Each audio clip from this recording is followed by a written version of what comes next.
In today's video, I'm going to teach you how to delete site on Webflow, Webflow Tutorial 2026. By the end, you'll know the safe, straightforward way to remove a project from your Webflow dashboard using the built-in archive option. This is the method Webflow provides for clearing out projects you no longer need in your active list, while still keeping the content recoverable if you change your mind later. First, sign into your Webflow dashboard and take a moment to scan through your projects.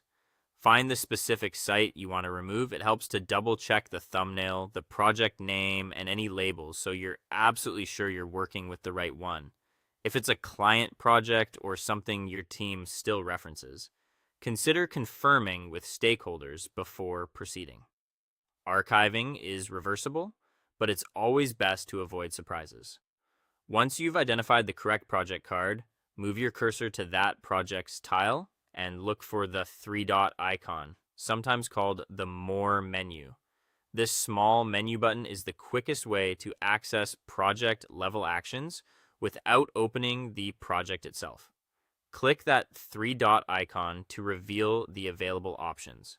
From the menu that appears, choose Archive. Selecting Archive tells Webflow you want to move this project out of your active projects view.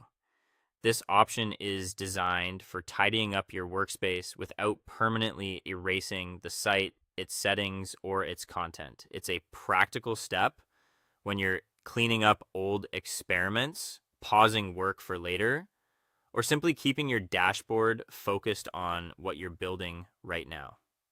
After you click Archive, Webflow will show a confirmation prompt. This is your last checkpoint to ensure you picked the correct project. Read the message carefully, and when you're confident, click Archive Site to confirm. Webflow will immediately move the project into your archived list. The project won't appear in your main dashboard anymore, helping you maintain an organized, clutter-free workspace. That's all it takes. You've successfully archived the site. If you ever need to revisit it, you can restore it from the archived area and continue working as before. As a best practice, consider saving any essential assets or notes before you archive, and communicate with collaborators so everyone knows the project has been tucked away. If the site had been publicly shared or used for demos, be mindful that archiving removes it from your active workflow, which is often exactly what you want when retiring a project. Congratulations. You now know the clean, reliable way to remove a project from your Webflow dashboard by archiving it, keeping your workspace organized, and your focus on what matters most.